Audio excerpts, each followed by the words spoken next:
Hello everyone, I welcome you all to your own channel Gauriddhi English Classroom. I am Anju Siklani and today I am teaching you preposition. और preposition में आज हमारा topic रहेगा along और across. दोनों का क्या मतलब है? बहुत छोटा सा डिफरेंस है दोनों के बीच में, बट आपने शुरू से लेकर अंत तक वीडियो को जरूर देखना है। आपके इस शब्द, इस वर्ड से रिलेटेड सभी कंफ्यूजन दूर हो जाएंगे और आपने वीडियोस को लाइक, कमेंट और शेयर भी करना है। तो चलिए हम आज का अपना टॉपिक स्टार्ट करते हैं। हमारा आज का जो ये अलोंग और अक्रॉस का टॉपिक है, इसमें मैं पहले ये बताना चाहूंगी कि अलोंग कहाँ पर यूज किया जाता है। अलोंग क्या लिखा है यहाँ पर? लेंथ और डायरेक्शन। जब आप सड़क पे जा रहे हैं, एक ही साइड को जा रहे हैं, एक ही साइड में लंबी सड़क है और उस पे आप चलते जा रहे हैं, तब आप क्या यूज करते हैं? ये क्या है? ये लेंथ है और डायरेक्शन है, एक ही डायरेक्शन में आप चलते जा रहे हैं तो आप यूज करते हैं अलोंग का। क्लियर? और सेकंड रूल क्या है इसका? सेकंड रूल है movement in one direction. Same चीज है, वही चीज है कि जब आप एक ही डायरेक्शन में चलते जा रहे हैं तो आप अलोंग का यूज करते हैं। और अक्रॉस का यूज आप कहाँ पर करते हैं? From one side to other place और एरिया और एक्सेट्रा। जब आप सीधा एक ही रोड पे नहीं जा रहे हैं, जब आप उस रोड को क्रॉस कर रहे हो, एक साइड में खड़े हो और आपको दूसरी साइड जाना है, तो ऐसी सिचुएशन में आप अक्रॉस का यूज करते हैं। क्लियर? एग्जाम्पल से समझते हैं। बहुत ज्यादा डिफरेंस नहीं है इन दोनों शब्दों में। कई बार सेंटेंस ऐसा आ जाता है पेपर में कि बच्चे कंफ्यूज हो जाते हैं अलोंग और अक्रॉस किस चीज का यूज करें। तो कई ऐसे सेंटेंस होते हैं जहाँ पर इन दोनों का यूज किया जा सकता है और कहीं ऐसे सेंटेंस होते हैं जहाँ पर अलोंग का ही यूज होगा और कुछ ऐसे सेंटेंस होते हैं जहाँ पर अक्रॉस का ही यूज किया जाता है। तो चलिए समझते हैं ज्यादा बेहतर एग्जाम्पल से। जैसे फर्स्ट एग्जाम्पल देखिए, the little girl ran across और along the road ignoring her mother's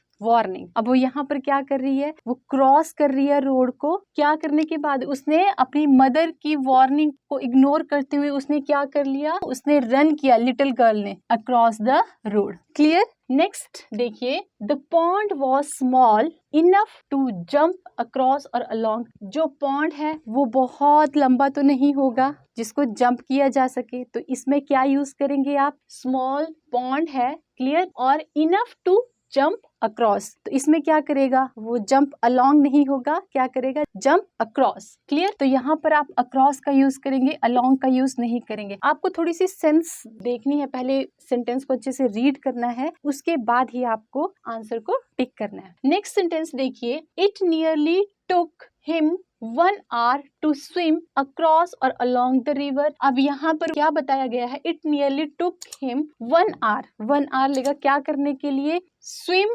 across the river। River को क्रॉस करने के लिए। रिवर तो बहुत बड़ी होती है तो इसकी एक ही डायरेक्शन में नहीं जा रहा है, उसको क्या करना है? स्विम करते हुए उसको अक्रॉस द रिवर। क्लियर? यहाँ पर अलोंग का यूज नहीं होगा, यहाँ पर अक्रॉस का यूज किया जाएगा। नेक्स्ट सेंटेंस देखिए, शी वॉक्ड स्लोली अलोंग और across the road passing several joggers. Joggers क्या होते हैं? जो जॉगिंग करते हैं मॉर्निंग में या इवनिंग में, जब भी। ठीक है, तो यहाँ पर क्या लिखा गया? शी वॉक्ड स्लोली अलोंग और अक्रॉस। जब वो क्या कर रही होगी? वॉक कर रही होगी स्लोली ऑन द रोड, तो उसने किससे मिली? वो बहुत सारी जॉगर्स से मिली। तो इट मीन्स क्या वो क्रॉस कर रही थी रोड को? No, she was walking. कहाँ पर वॉकिंग कर रही थी? In one direction. क्लियर? तो यहाँ पर अब आप क्या यूज करेंगे? यहाँ पर आप यूज करेंगे अलोंग का, अक्रॉस का यूज नहीं करेंगे। राइट? नेक्स्ट सेंटेंस देखिए, रानी हरीड अक्रॉस और along the road towards us. अब यहाँ पर देखिए, अगर आप अक्रॉस लगाते हो तो भी ये ठीक लगता है और अलोंग का यूज करते हो तो भी ये ठीक लगता है। देखिए, रानी हरीड, हरीड मतलब जल्दी में, across the road towards us. हो सकता है उसने रोड को क्रॉस करना है और रोड को क्रॉस करके दूसरी तरफ जाना है तो भी ये ठीक लगता है। और हो सकता है कि रानी उसी साइड को रन कर रही है जिस तरफ कोई खड़ा है, वेट कर रहा है, टुवर्ड्स अस। तो यहाँ पर ये दोनों ही ठीक लगते हैं। अक्रॉस भी ठीक हो सकता है और अलोंग भी ठीक हो सकता है। यहाँ पर डिपेंड करता है कि सिचुएशन क्या है, डिपेंड करता है ऑन द सेम रोड है या फिर जो रोड की वन साइड से दूसरी साइड की बात हो रही है, उस पर डिपेंड करता है हमारा इसका आंसर। तो जनरली हम कुछ भी टिक कर सकते हैं, यहाँ पे अक्रॉस कर दिया, अलोंग कर दिया, both the answers are correct. Next sentence देखिए, the cat chased the mouse across or along the lawn. अब यहाँ पर भी देखिए, अगर जो कैट है अगर वो पीछा कर रही है लॉन में, सीधा लॉन है, उसके पीछे भाग रही है, तब तो आप along का यूज करेंगे। बट अगर माउस के पीछे कभी इधर भाग रही है वो, तब हम अक्रॉस का यूज करेंगे। बट मोस्टली यहाँ पर अक्रॉस का ही यूज ज्यादा बेटर है,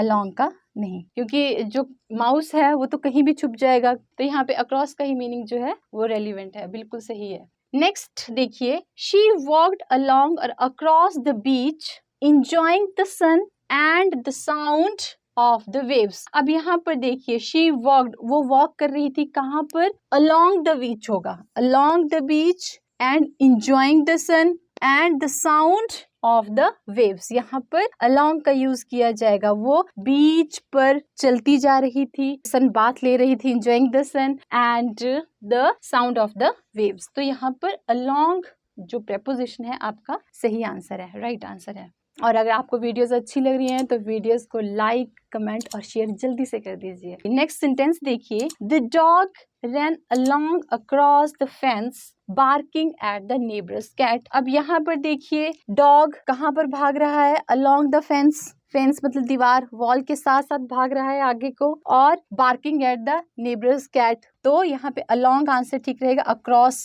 नहीं। डॉग रन कर रहा है along, अब वो फेंस को क्रॉस नहीं कर पाएगा, क्लियर। तो यहाँ पर along आंसर बिल्कुल सही है, अक्रॉस नहीं। नेक्स्ट सेंटेंस देखिए, I found a beautiful she shell while walking along और अक्रॉस द बीच। अब यहाँ पर I found a beautiful she shell, जब वो कहाँ पर वॉक कर रही थी, बीच पर। तो बीच के साइड में वो जब वॉक कर रही थी तो क्या फाइंड किया उसने, शी सेल। तो यहाँ पर along का यूज किया जाएगा, अक्रॉस का नहीं, clear. Next sentence, she walked across और along the bridge and reached the other side of the river. अब यहाँ पर तो बहुत क्लियर है कि other side of the river, तो यहाँ पर आप क्या यूज करेंगे, यहाँ पर अक्रॉस का यूज करेंगे, along का यूज नहीं करेंगे, राइट। तो ये थी आपकी प्रेपोजिशन along और अक्रॉस। आई होप आपका along और अक्रॉस का जो कंफ्यूजन है वो बहुत अच्छे से आपको क्लियर